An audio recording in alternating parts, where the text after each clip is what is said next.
through review worksheet number 4, but feel free to ask any questions if you have any, or if there's any specific types of problems that's not on this. But I think most everything is covered on this worksheet here. All right, so starting with number 1. Okay. So on the axis, sketch the slope field of the differential equation at the 9 points indicated. Okay. So just to let you know, sometimes I may ask you to provide sketch a slope field, but sometimes you may not put anything at those points if it's undefined, right? If it's undefined, you're going to leave that space blank. I think in this example, there's no denominator variable, so we should be able to sketch something through all of these points. Okay. So the way we do this is just identify the ordered pair that we're looking at. So let's say we start here at -1, 2. Okay. -1 in for x, 2 in for y.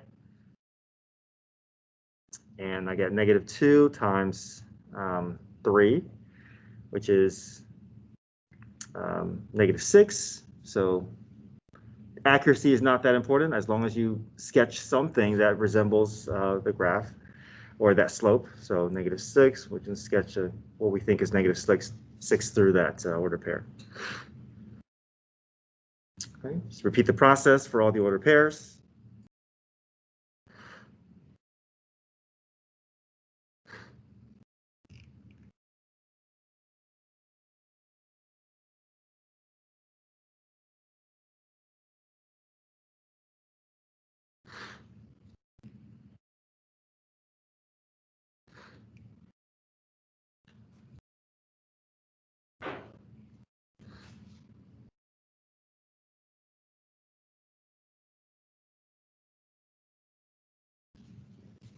Morning.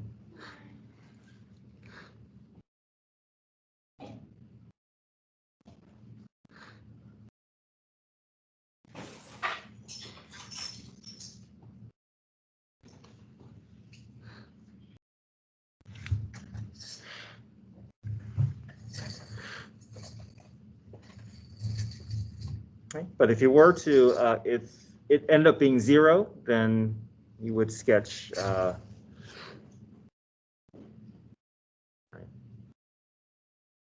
slope equals 0, then you would just sketch a horizontal line through that ordered pair.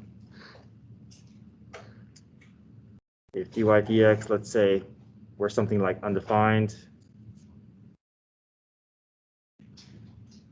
example could be like 4/0. Okay, then you'll leave that ordered pair blank.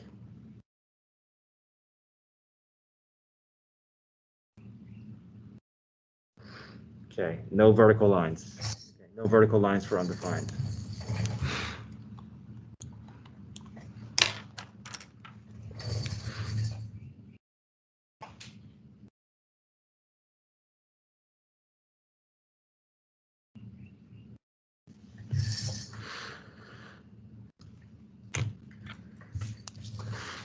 Okay.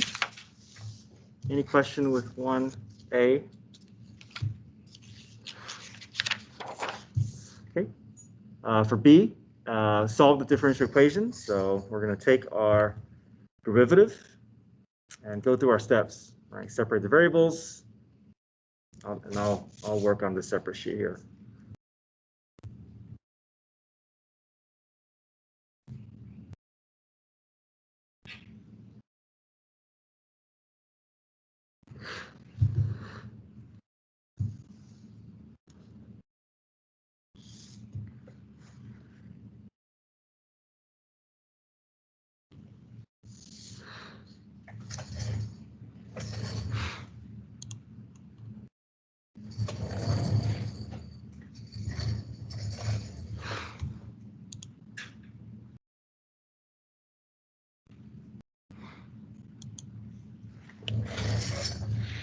Okay, so we'll start by cross multiplying. I'll put this over 1 to help see what needs to be paired up. So we may not be able to get full separation, but at least we can get our dy and dx's in the right places. So 1 dy, and then leave the parentheses where they are. The parentheses are there to help separate the variables and the portions that need to stay together. Thank you. Okay, so we have dy and dx in the right spots. Okay, but do we have full separation? Okay, so one needs to move. That 2y minus 1. The 2y minus 1 is out of place. It's the only thing that's out of place, right? So we'll divide this over.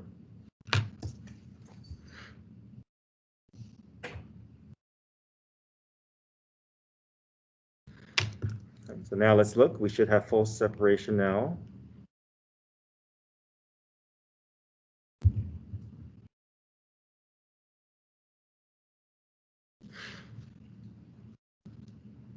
Y is on the left, x is on the right. Now we can begin to explore the integral rules for both sides. I think right side is pretty straightforward, right? We just do power rule. The left side, we have to use what? Use substitution, right? That 2y minus 1. Hopefully it's easy to see that is our u value. Okay, go through that process.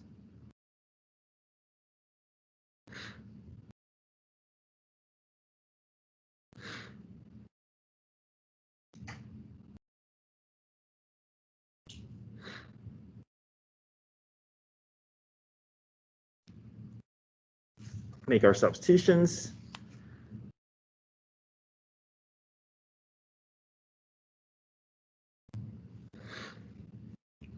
So basically 1 over u, but then there's a coefficient of 1/2 that is going to come out in front.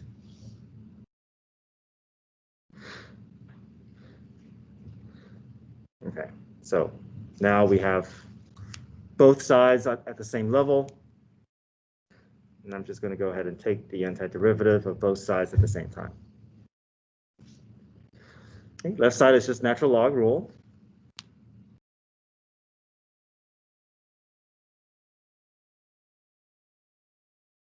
Okay, which I can replace our u back in terms of y.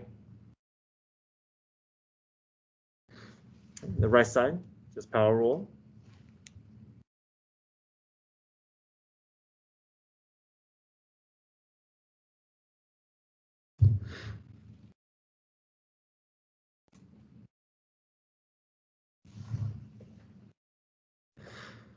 Okay, any questions so far?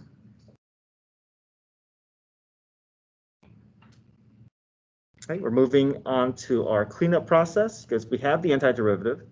We have a very kind of a rough sketch of the general equation. Right? We haven't solved for y yet, but we're basically in the same region. We just have to algebraically kind of move things around, and then we also have to involve solving for c as well.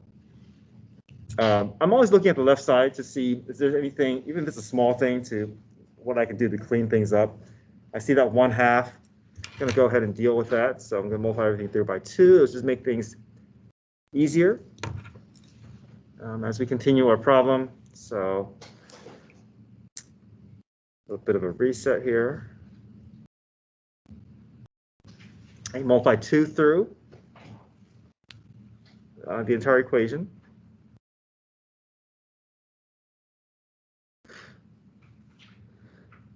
Okay. The 2 also multiplies to the c, but 2c is just a constant, so we'll leave it as a plus c.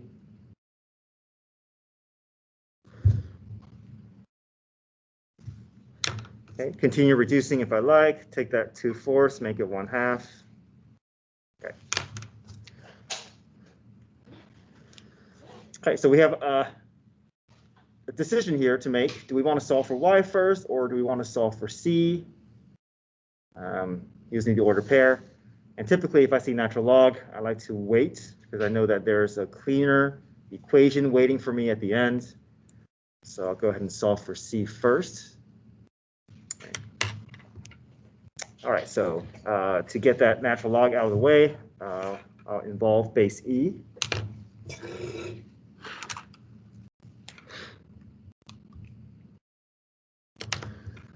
Nice thing about base e is that e and natural log pairs up to kind of undo each other. The only thing we're just left with that absolute value of 2y minus 1.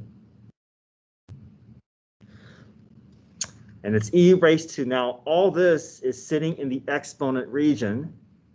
But I want to separate that plus c exponent away from the rest of the expression. So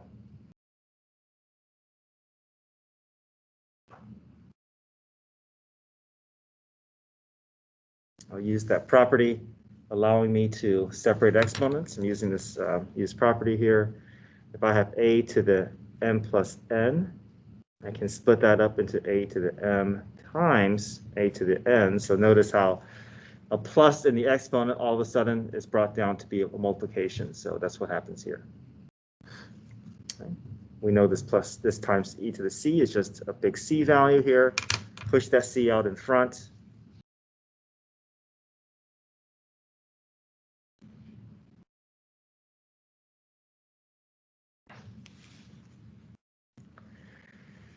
We want to drop the absolute value, but to account for this drop in absolute value, plus or minus is going to pop up on the right side.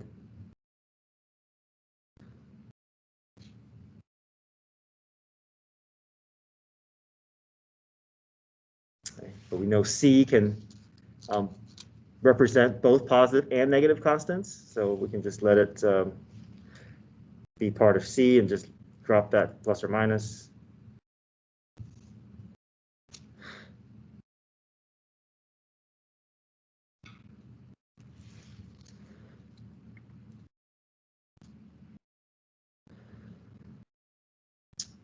Okay, pretty much there, but just do a little bit more algebraic step here, just move things around to get that y by itself. So I'll add 1 and divide by 2.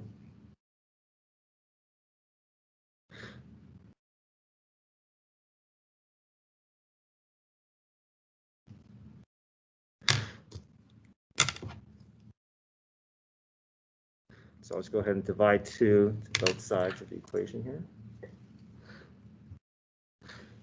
Now this becomes 1/2 c, right? And 1/2 c is still a constant. So because we have a constant multiplied with c, again, it'll kind of suck into, kind of get absorbed into that c, just like how that plus or minus did.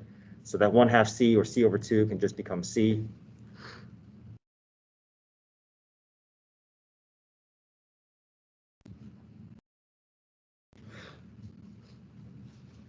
Okay, so now we can work in our ordered pair.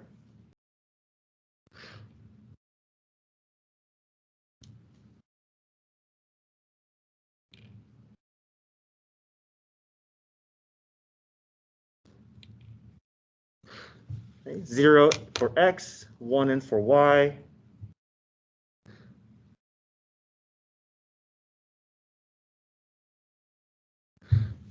One is equal to c plus 1/2.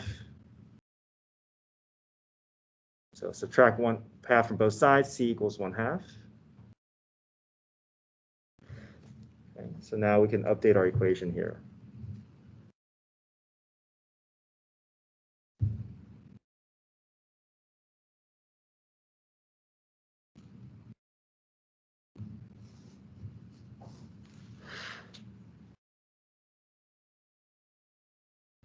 Okay, it's a lot of algebraic messiness here, but the majority of your points for this problem is here. If you can get to this point, you've earned most of the points. If you mess up here, I know there's a lot of algebraic steps here, and if you make a mistake, I'm looking for ways to give you partial credit, and also it's not worth as much. Okay.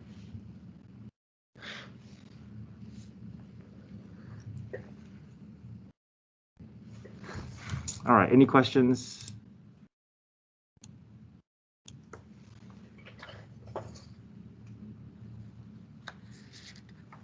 All right, moving on to number 2. I'm sorry, part C. Find the equation of the tangent line.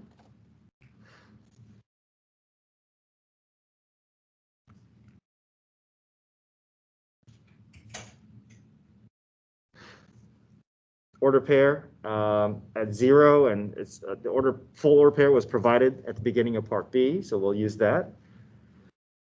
So we need order pair and we need slope. We have the order pair here. And we need slope. Well, to find slope, we need some sort of formula. And we do have that formula because our derivative equation is that slope formula that we'll be using.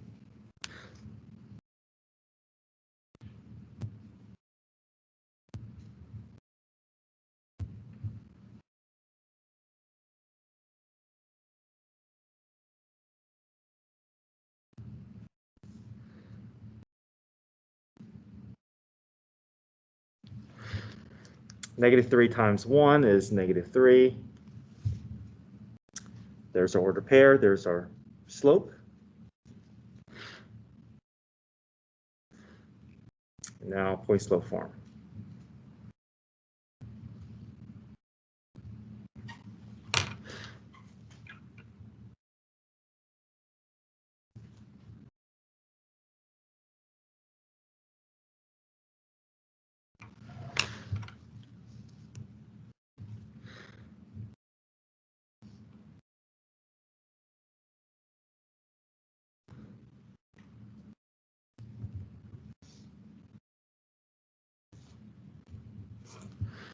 Okay, we have our tangent line equation and part D. Oh, sorry, not part D, but I guess the second part of part C. Approximate, use linear approximation.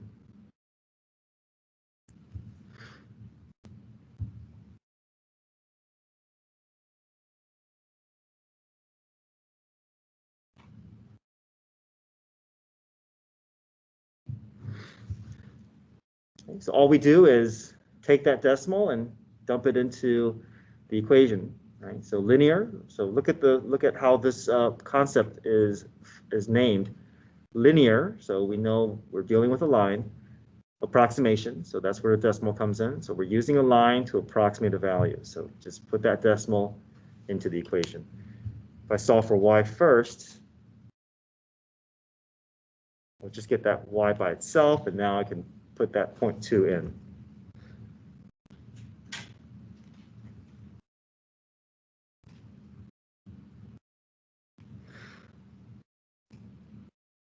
I'm sorry, I've been using, this should be -3 here.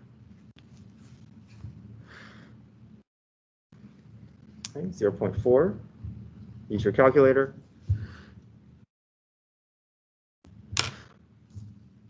Yep, so we just take that 0.2 and dump it into the x.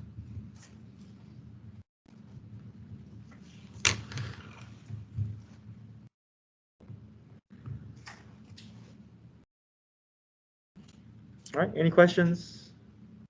That's okay? All right, let's look at number 2.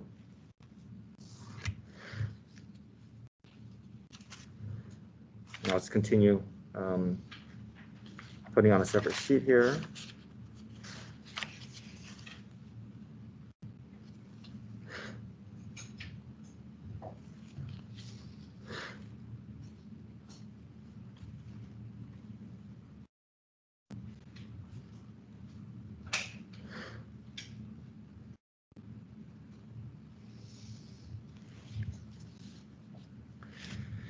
All right, so I'm looking at this, and I know that if I go down my options, my checklist, I know that more than one term is going to give me issue. I know I'm not going to be able to expand or separate, so that first option is out.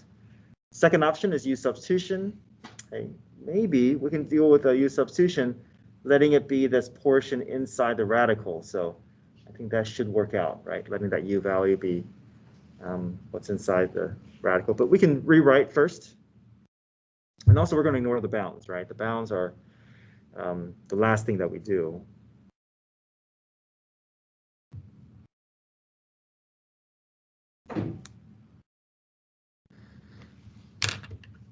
So I'm going to be targeting these pieces.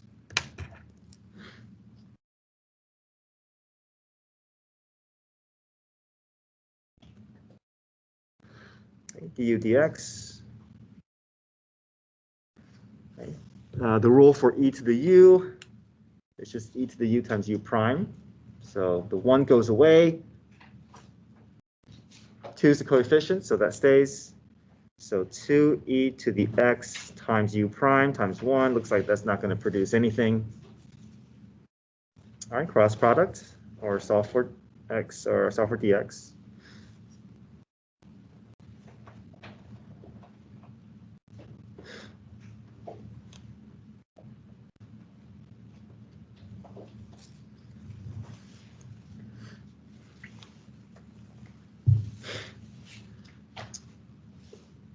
Right, we have all the pieces to make use of to do our substitution.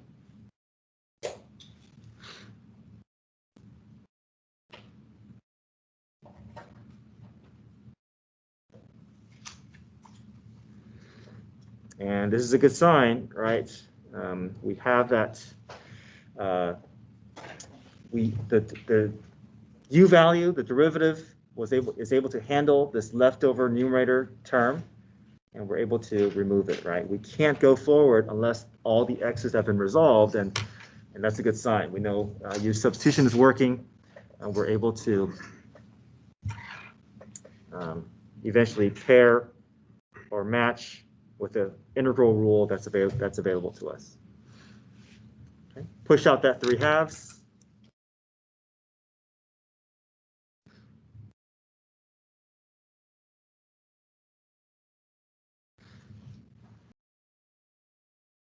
Okay, so now we have to make a decision, right? All the x's goes away, but now what rule do we use for that one integral of 1 over u to the 1/2?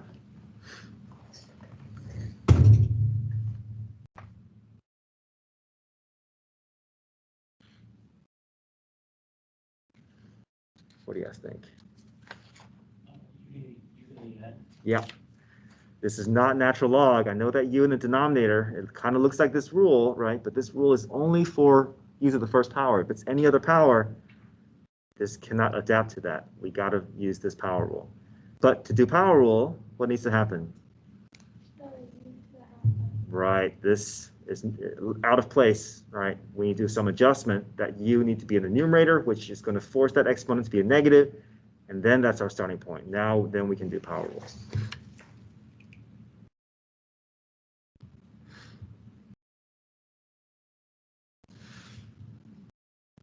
Okay.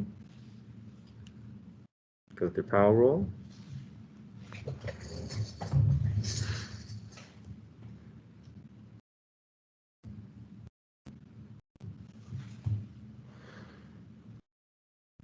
Flip that 1/2 to be 2 over 1.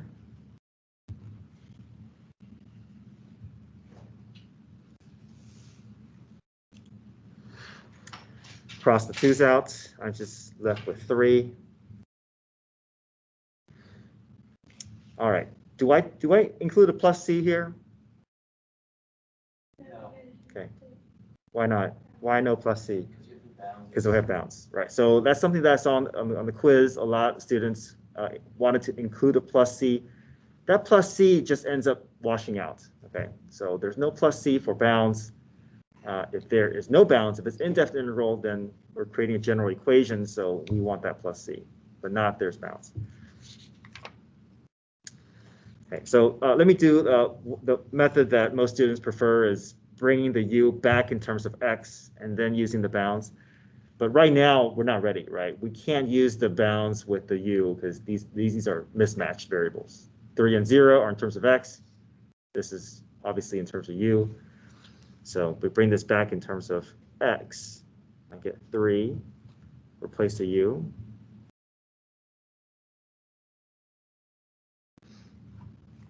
Okay. So once you've brought your antiderivative in terms of x, now rely on your original bounds.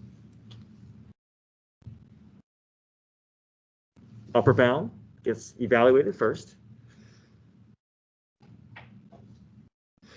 Then follow it with a minus sign. And here's something you gotta be careful about. Just because you see 0 as a bound, it doesn't mean that it's going to cause everything to be 0, right? Take the time to plug in. It may not end up being 0, and that's the case here. If I plug 0 in for x, it does 0 out the x, but it doesn't 0 out the entire expression.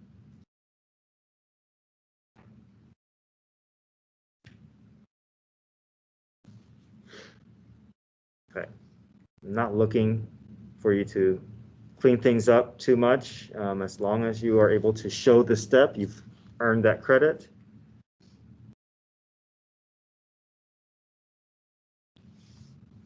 So it looks messy, but I mean, you have an exact value, you have a numeric value.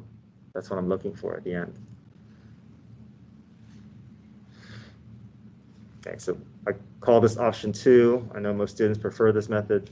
The other method is keeping that u to the 1/2 and then converting the bounds to be in terms of u, or sorry, in terms of u, and then plugging in that way. It's a little, I guess in this problem, it's a little bit messier.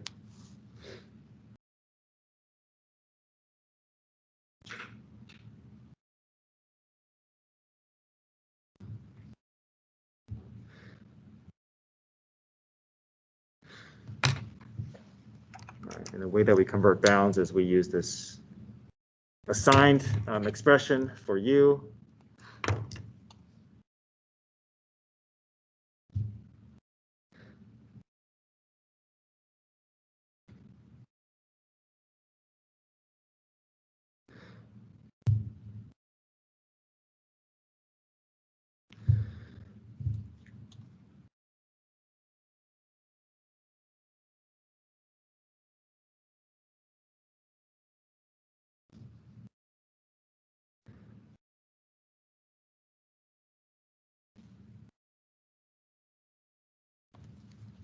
Okay, oops.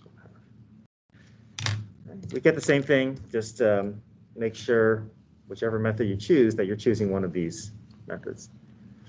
What you don't want to do is you don't want to put the 3 and 0 with the u to the 1/2. That's the incorrect method. Okay, so choose between these two here.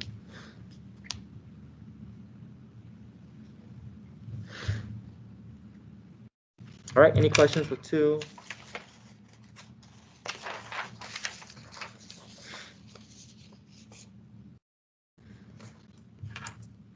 All right, number 3. Yes. Why did we fully solve for option for both of them? Right. We can. It's just that then we're down to a decimal value, and we can leave our answer unsimplified, and you'll get full credit. So my suggestion is leave it like this. AP exam as well. They're not going to take off any points, so just leave it. Yeah. Yeah. Where's the point where you gotta make a decision again? Oh, yeah, make it in terms of which option to choose. Yeah. Okay. Here, once you find the antiderivative, you know that you're ready for the bounds, but the variable is still at a mismatch. So either we convert the bounds in terms of u and do everything in terms of u, or after we find the antiderivative, we bring the u back in terms of x, right? Make that substitution back in terms of x, and then use the original bounds. Yeah. So either you do everything in terms of x or everything in terms of y or u, but you don't want to do x's and u's mixed up together. Okay, number 3.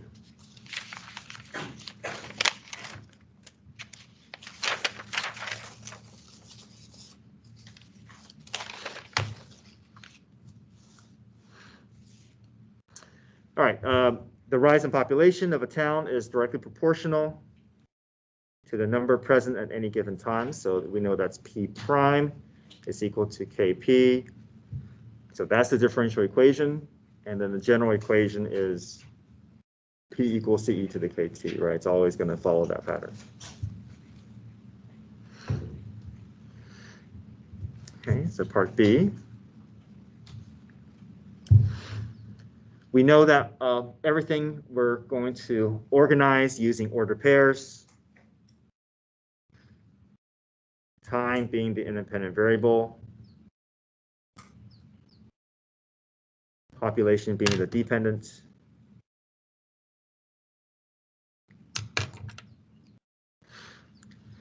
Okay, so population doubled in 50 years between 1920 and 1970. In 1998, the population was 75,000. What's the population in 1920? So we don't know the initial value of populations. So, but we always want to involve 0, right? So we know it's going to be 0, which is 1920. So we're going to let t equals 0 represent 1920. So we know it's 0, some initial population that we don't know, right? So we'll just call it C. Since a lot of times our C does represent the initial value. Right. In the 50 years that passed between 1920 and 1970, the population is going to double. So what order pair can we create with that information? C. Say it again? 2C. Okay, 2C here. And then what for time? 50 years later, right? Time is in terms of years. Okay, so we still don't have the C value, but we're creating these order pairs that can that will help us get that relationship to help solve for these variables. Okay, so in 1998, so subtract 1998 from 1920. Okay, and we get 78. So time 78 and population 75. Yes, right. 78 years later, after 1920. So this is a little bit different because normally we solve for C first, but C is going to be what we're looking for. So it's going to be the last thing that we're able to do. So we're actually going to have to use this first, right? This is going to help us solve for K. Okay, so we're not going to be able to get to C first, but that's going to be the last thing we do. So P is equal to CE to the KT. Okay, so I'll put 50 in for T and 2C in for population. And I should be able to get the C's to go away. And that will at least help me solve for K, and I can update the equation and go from there.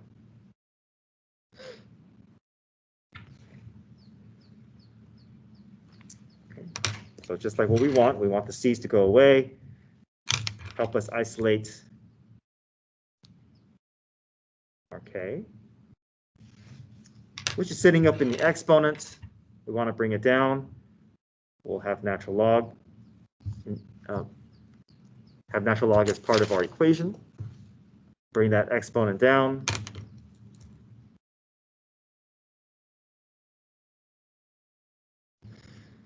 Okay, natural log of E goes away, just becomes 1, and divide both sides by 50.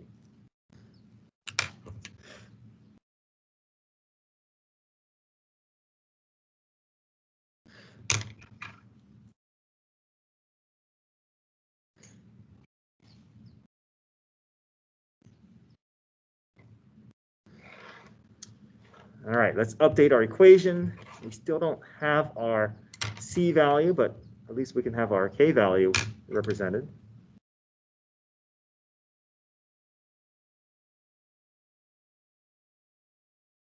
Okay, leave your K value as an exact value. So we're going to take our new order pair here, our full order pair. And if we put this information in, imagine putting P and replacing P and T with those values, we should be able to isolate C, right, and solve for C.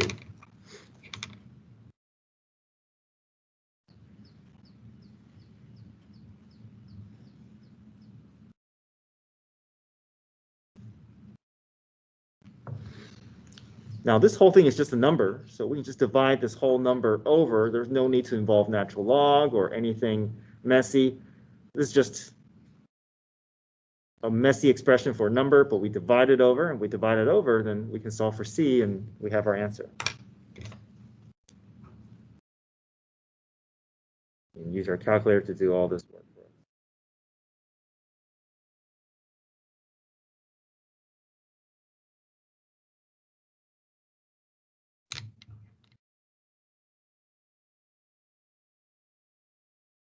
So 75,000 divided by e to the exponent natural log of 2 over 50 times 78.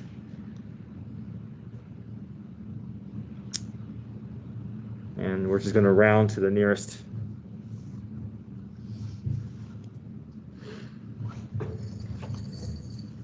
person for our population.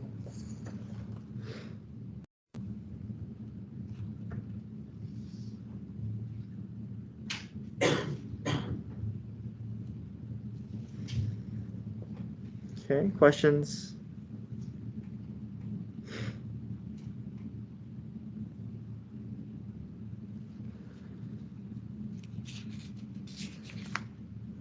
All right, slope field number 4. I like to list out the things that I want to look for. I want to look for slope 0. I want to look for slope undefined.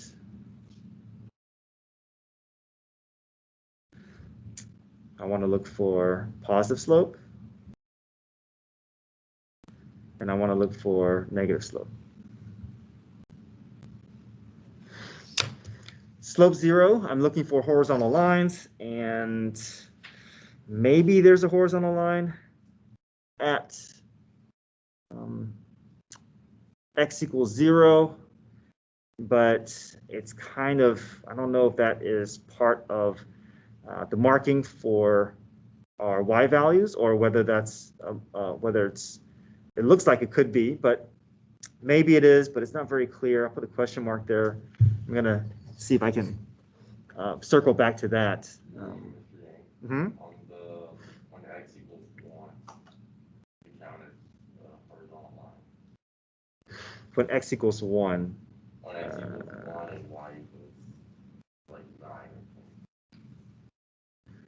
Oh, right here. These right here. Yeah, and on the negative too. Yeah, these are just really gradual slopes. It's not quite slope 0. And when y equals negative 9. Y equals negative 9. No, yeah, no, sorry. Sorry. X Y. equals 1 and y equals negative 9. Yeah, these are all really gradual slopes. Okay. Yeah, these are really, really gradual slopes. Not quite it. Yeah. Okay, slope undefined. We're looking for gaps. Maybe there's a gap here, but we don't know if it's being covered up by slope 0.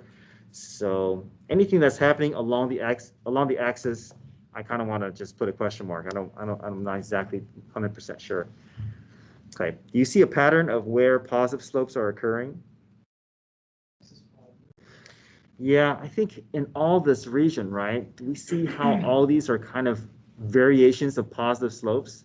So if we're able to make kind of this big general statement, it can help us remove a lot of wrong choices, right?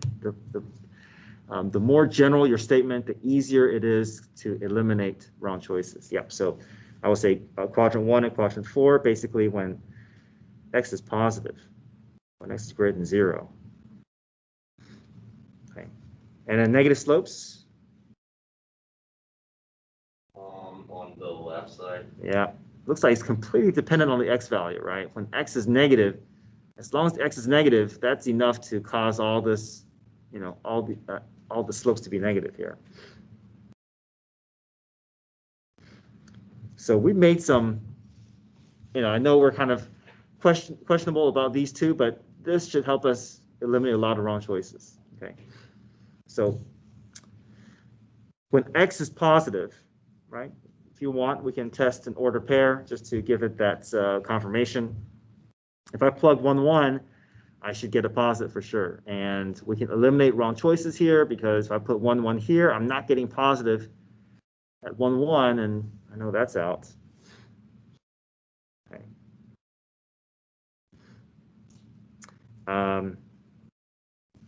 When x is positive, I am getting a slope positive here, but when x is negative, I'm not getting a negative slope. here, x squared over y squared is always positive, and that's going to conflict with what we see there. So the kind of x squared, y squared kind of gives it away.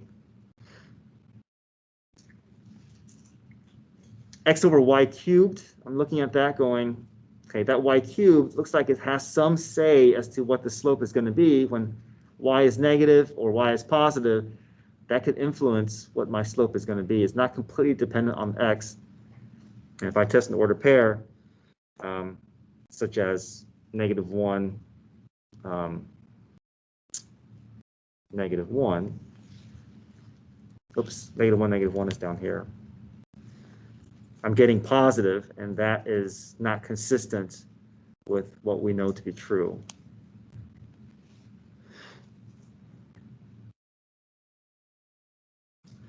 Okay, so we're down to two options here, x over y squared and y squared over x. And now I have to do a little bit more kind of looking a little bit more detail into what's going on here, because both of these looks like it's dependent on the x. But one thing I notice is that if y is in the numerator, that means this could be a really large value as y gets larger, right? That's what I'm thinking. So that means all the way up here, right? When y is as large as 10, I should be getting a really steep slope, right? Imagine this 100 over 10, right? That should be a slope 10, and we don't see that as a slope 10. That looks like almost slope 0. So that's going to be a better fit with this, right? Imagine ordered pair here, 10, 10. I'm getting 10 over 100, which is 1 over 10, right? So we may want to look at the extremities of the graph to help us narrow down between options that seem a little too close, where we can't narrow down based off of the original order pairs. Oh, sorry, the original statements. All right, number 5, sine and cosine. Oh, sorry, sine and cosecant. We have rules that can handle sine. We can handle rules that can handle cosecant. You can go through u substitution, which is fine, but we have a bit of a shortcut, right? The shortcut is we can jump directly to our sine and cosecant rules. We just have to know what is left over out of these linear terms. And what's left over is basically just the reciprocal of the derivative.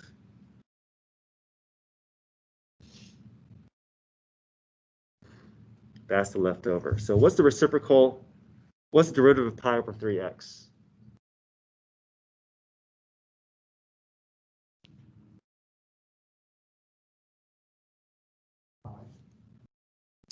Pi over 3, right? So think of that as like 1/3, right? 1/3 x would be 1/3. So we keep the coefficients, right? So that becomes pi over 3. And what's the reciprocal of pi over 3? Yeah, and that will be what comes out of u substitution. It'll always be the flipped version of the derivative. So what do you think is going to come out of 5x? Yeah, 5x becomes 5, and then we flip that reciprocal, and we get 1/5. So if we can take that bit of a shortcut, we can save a bit of time. On my key, I have u substitution worked out, but if we look at the rule, right, sine becomes negative cosine, so I'm just going to jump directly into my rule. I know that there's a 3 over pi that's going to hang out in front. Mr. Yang? Yes. So is the reciprocal rule for the trigs only? Okay, mainly for the trigs, because that's where we're going to see a lot of parentheses, but it's only for linear terms, like something that's not squared. Right, and something that's not squared. It could be within like e to the u as well, like e to the 2x will become, or e to the 2x will become 1/2 e to the 2x plus c. So it works for other u values, but I think we just are seeing it a lot with trig, so that's why. But yeah, it's only this shortcut is only limited to linear terms, something that is just x to the first power. Okay, so sine becomes negative cosine. oops, we need to include that negative 3 over pi.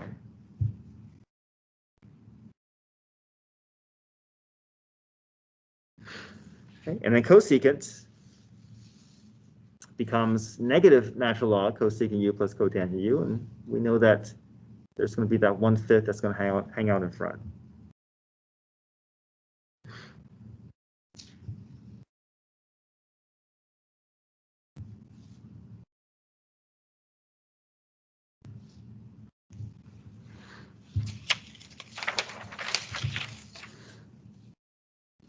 Okay, so that just cleans up to be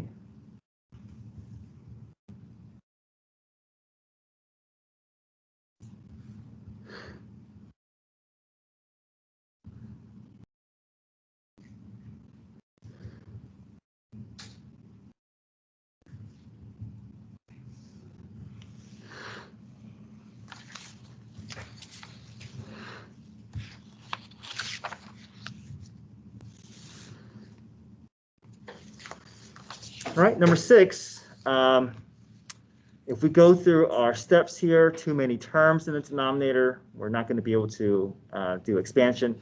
U substitution, the degrees are not favorable for that situation. And our next option, long division, synthetic doesn't work.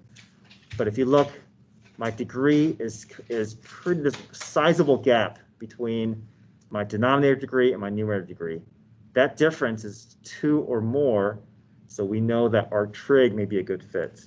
And I see square root, so if I see square root, I know I'm choosing between arc sine and arc secant. And the way that I can tell whether it's arc sine or arc secant is I look at what comes first. Is the constant first, or is the variable inside the radical first? And I see that the variable is what's coming first. So I know I'm targeting that arcsecant rule. If I'm targeting that arcsecant rule, I still need to get the denominator to be a better form for us to use. So we know we're targeting this rule here.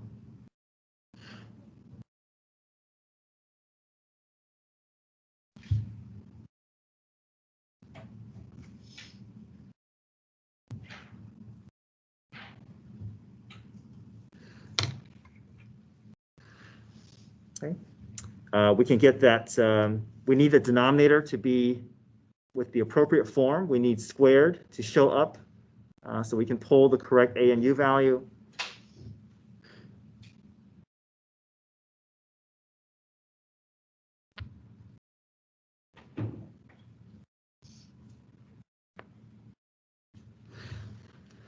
Okay, so what can I fit inside the parentheses where if I square it, I end up with 16x to the 4th? Okay, 4x squared, right? Because if I square 4x squared, I get 16x to the 4th. And the second parentheses, what can I fit inside the second parentheses where if I square it, I get 7? Square root of 7. Yeah. So there we have it. There's our u value, there's our a value. And we're going to leave this u out here because this matches nicely, right? So we know that's our u value there.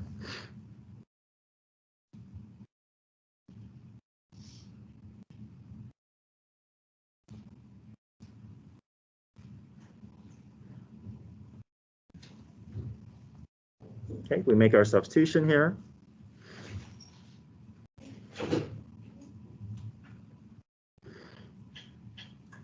Actually, I should be replacing this in terms of u as well.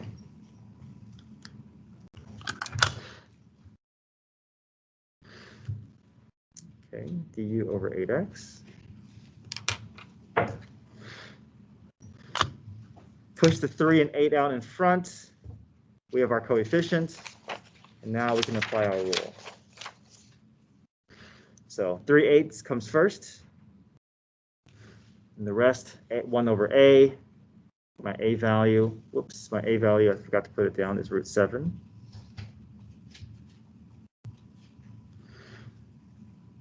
Arcsecant.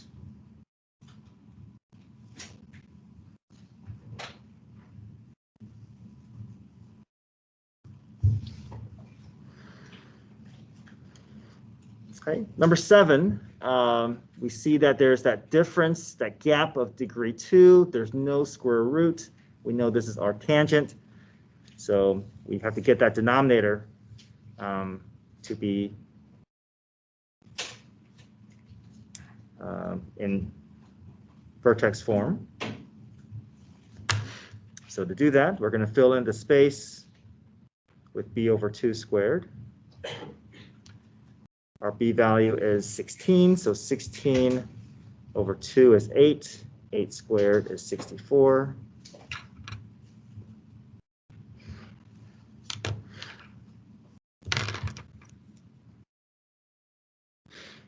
Multiplies to be 64, adds up to be 16. 8 and 8.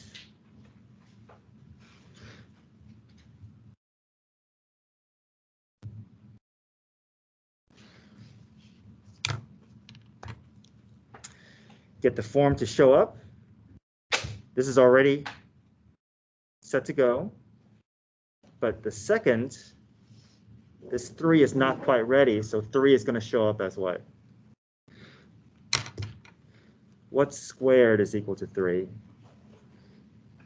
Okay, root 3. So we have our u value being x plus 8. We have our a value being root 3. And now we can use the rule. Okay. Our tangent is 1 over a. Our tangent of u over a plus c.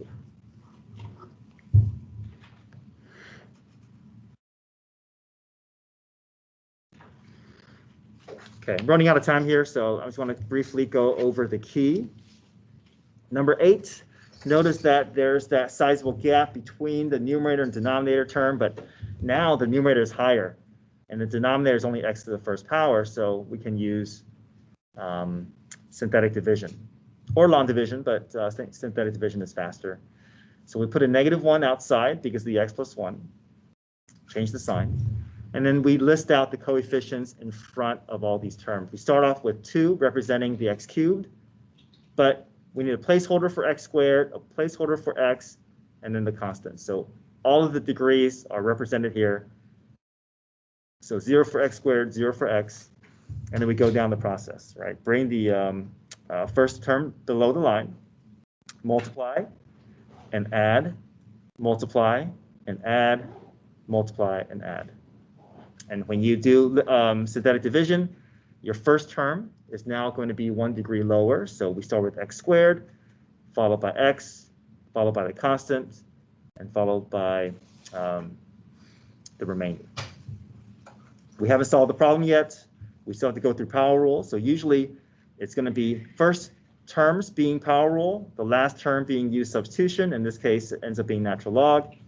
And then we still have to involve our bounds. So no plus c, antiderivative, work in the bounds.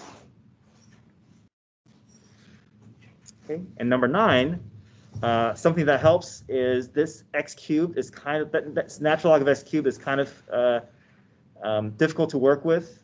We don't know what the u value is, but we know that there's a power property that allows our exponent in our log expression to come down in front. So we bring that 3 down in front.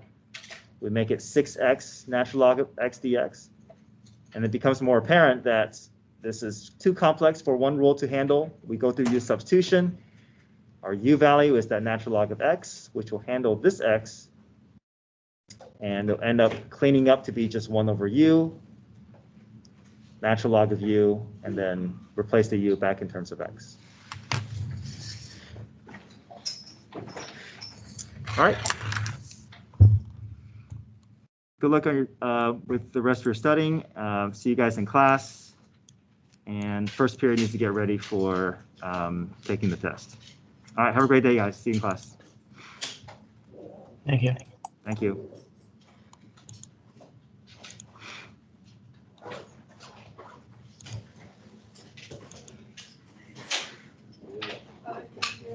See you.